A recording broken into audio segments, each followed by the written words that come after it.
how do you look back on your past work now? How do you do that? I don't have an extremely healthy relationship with my previous work. I tend to, I mean, I'm not abnormal in the sense that like I will always be hardest on my Sure. own work. Yeah. Everyone else sees it differently than I do. But no, I mean, I think for me, I look back at like more than like any specific project, I feel like I look back at tentpole moments, like that project I really like. It represents when the previous, say, 12 to 18 months of work kind of really came together, right? And Mhm. like that one really felt great.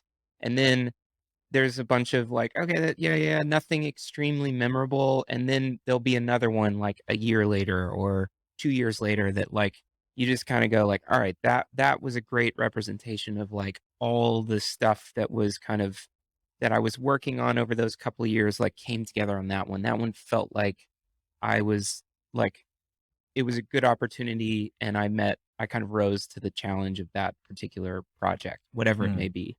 And so I feel like I'm able, at least if not from a creative standpoint, from a like kind of holistic like career standpoint, I feel like I can look back with fondness at certain projects as a representation of like I had intentionally grown, like put steps in to get better and like it came together on that project. And then, Yeah. then I moved forward. So I think for me it's really about looking at those kind of tentpole projects that represent like chunks of growth, if that makes Sure. sense.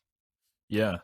You said you're hard on yourself just like anybody. Is it Mhm. cuz for me, I just cringe when I look back on Oh yeah. old music or old things I made. Like did that is like looking at these tentpole moments, that's a very healthy perspective. I'm sure that takes work and effort though if you go back It and see does. things. Yeah. Yeah. It does. I mean, I think but part of it is like in my like in the work that I do now, I'm signed at a production company. How it works in commercials is essentially you sign a multi-year contract with a production company, and they essentially act as your manager. So all of your commercial work will end up going through this particular production company, and then that production company has what's called directors reps in different markets. So they'll have an East Mm. Coast rep, a West Coast rep, a Midwest rep, and so they're like your agents. So you have agents and then you have your manager that you work kind of closely with about, should I take this job? What do we want to do 18 months from now? Blah, blah, blah, blah, blah.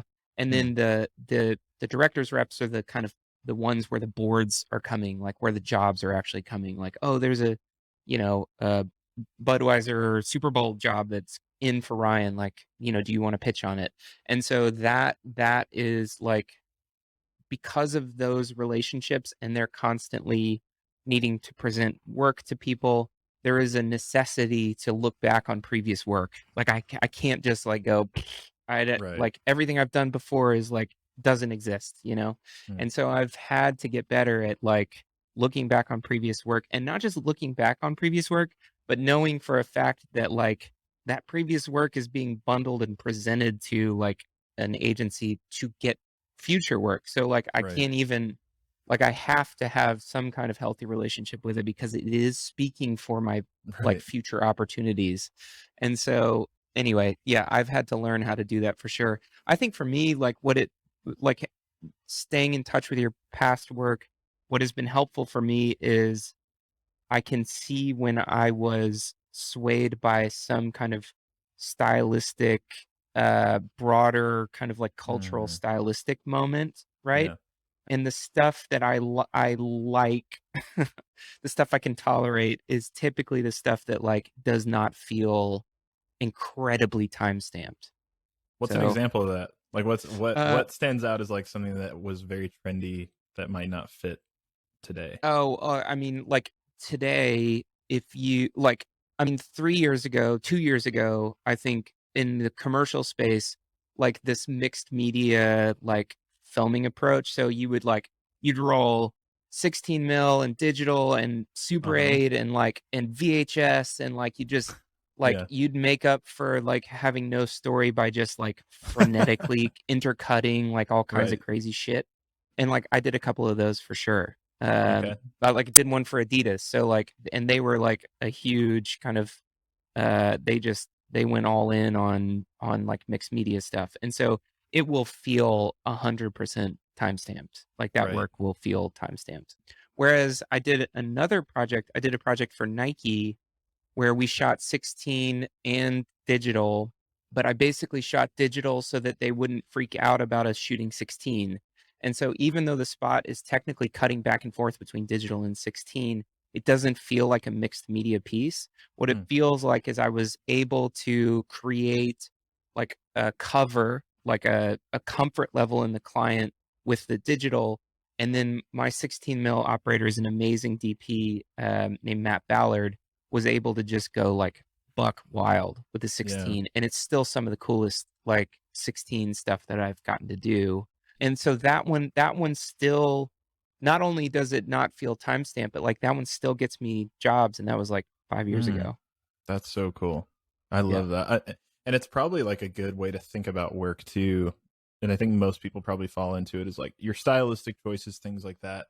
I think there's lots to be said that's good about like, you know, capitalizing on trends and what's cool for right sure. now and things like that. But I also think kind of always laying the foundation of timelessness in your work and Yeah, like letting that always be there, kind of hovering is like, okay, that needs to be the foundation of what you work on. It just gives you so much longevity. for sure. Well, and otherwise you just have to be like you have to essentially if you wanna kind of be trendy, and I don't mean that in a negative way, it's more like it's like fashion. You just better be, like, a little bit Ready. early, Right. right? And that's you need to commit to being, like, on for Right. like, on trend, slightly early, but not so early that everyone's like, "What the hell is like, Right. what are you doing?" Yeah. I have 2 friends of mine who are the most purely talented people I've ever met. I don't know how they make a living. I don't know what they do. Like, they're just creative people. They're designers, I guess, but I just don't Yeah. know how they end up, like, getting in projects. And, like, they are routinely presenting stuff to me that I'm just like, I mean, I don't know. That Yeah. seems crazy." And then, like, 3 years later, It's what's cool. everything looks like what they were making. Yeah. They're like they're too early because Right. you know, I'm never early. I'm like slightly on the back side of the bell curve. And Yes. so if I think it's cool, then like it's already happening, right? Yep. It's definitely already happening.